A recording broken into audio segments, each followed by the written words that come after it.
inflation seems to be roaring back. And I'm wondering if people should really take this into account right now, an individual or a couple who are looking to make a big purchase, or should you try to time it and wait it out?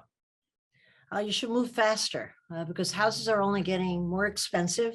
It's harder to get your hands on something that you even find acceptable to live with, never mind something you've been dreaming about. Interest rates are still low, although they've been creeping up and they have promised to continue to go up. And so there's nothing to be gained by waiting whatsoever. Absolutely nothing. So if you weren't smart enough to get into the market 2 years ago, a year ago, the idea right now is get into it as fast as you can if you really want a home. And beyond the home front, I think it's probably the best market I have ever seen for real estate investing. I think the return on investment is phenomenal and has been in so many markets in so many cities throughout the U.S. that it's almost, I don't want to say it can't go wrong, but it's probably the best market I've ever seen in my life. So I think real estate is a champion. And I'm not saying that because that's my gig, because I invest in a lot of stuff, but I'm saying it because I've never seen it more tantalizing and with more promise. Yeah, I want to pick up on that last point, which is real estate is an investment, not your home per se, but I guess you're talking about like a rental property or something like that. Rental property or a building with 5 or 6 units or 20 units, the numbers there, the returns people are getting are really surprising.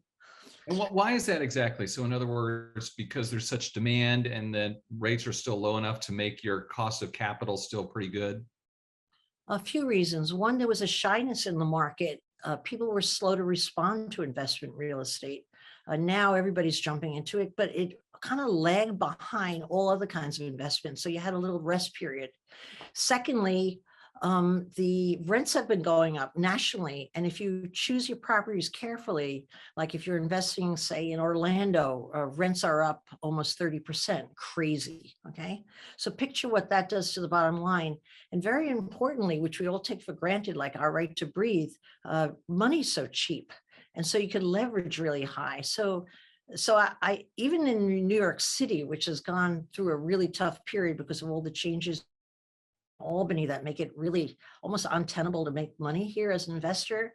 A lot of people have stopped buying. They've moved their money elsewhere. And there are so many opportunities to buy and get very good returns because rents keep going up.